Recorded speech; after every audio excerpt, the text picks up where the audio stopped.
Aujourd'hui, avec ma camarade Alice, nous allons vous parler des risques naturels. Ces risques naturels ne peuvent pas être évités, mais on peut parfois les prévoir et ainsi diminuer le nombre de blessés et de morts. Les risques naturels les plus présents et les plus violents sont les séismes ou tremblements de terre, les raz-de-marée ou tsunamis, les éruptions volcaniques, la sécheresse et feux de forêt, et en montagne, les avalanches. Pourquoi la Terre tremble-t-elle ? Car elle est constituée de plaques terrestres. Ces plaques se bousculent entre elles et c'est cela qui provoque un tremblement de terre et parfois un tsunami. Pour mesurer l'intensité des séismes, les scientifiques ont créé l'échelle de Richter. Elle va de 1 à 9. Nous allons vous lire la 1, la 5 et la 9. La 1. Séisme non ressenti par l'homme mais détecté par les sismographes.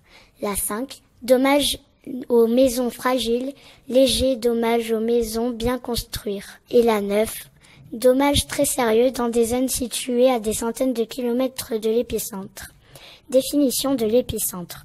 Point sur la surface de la Terre où un séisme a été le plus intense. Le tremblement de terre le plus récent a eu lieu en Italie le 24 août 2016. Il y a eu 291 morts et 400 blessés.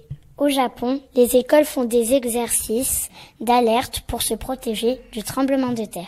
Étonnant. Chaque année, 1 million de séismes se produisent sur la Terre, soit 1 toutes les 30 secondes.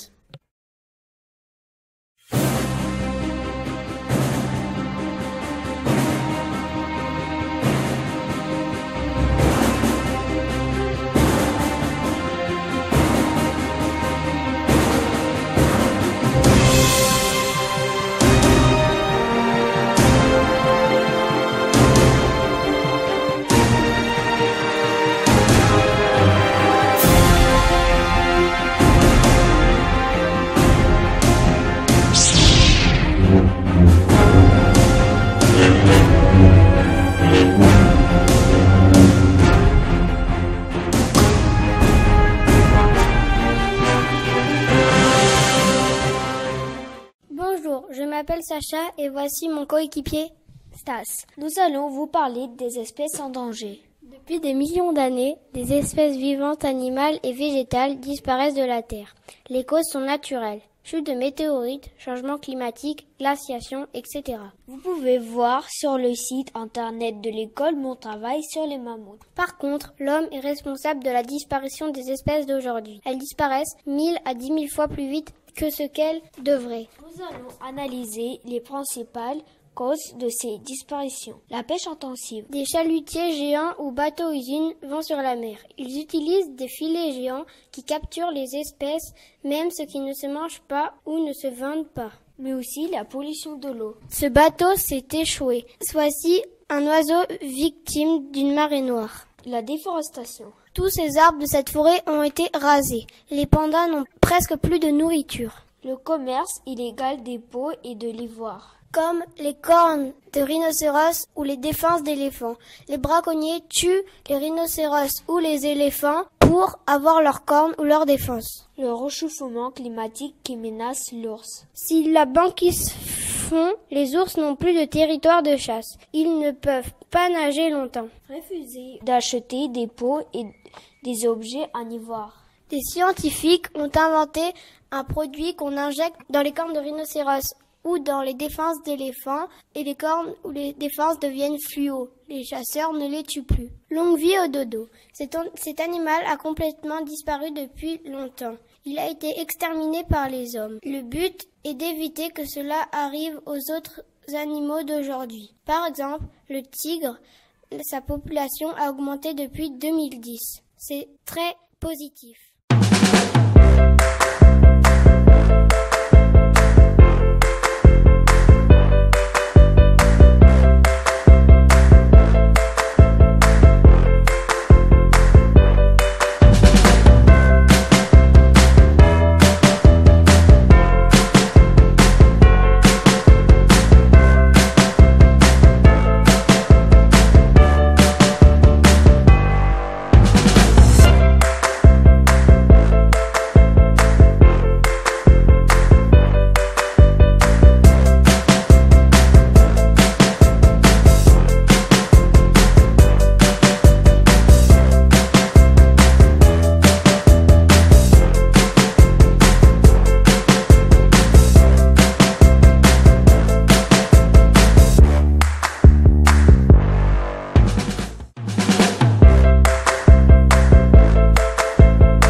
Nous allons vous parler des volcans. Dans les volcans, il y a deux catégories. Les volcans rouges ou effusifs et les gris ou explosifs.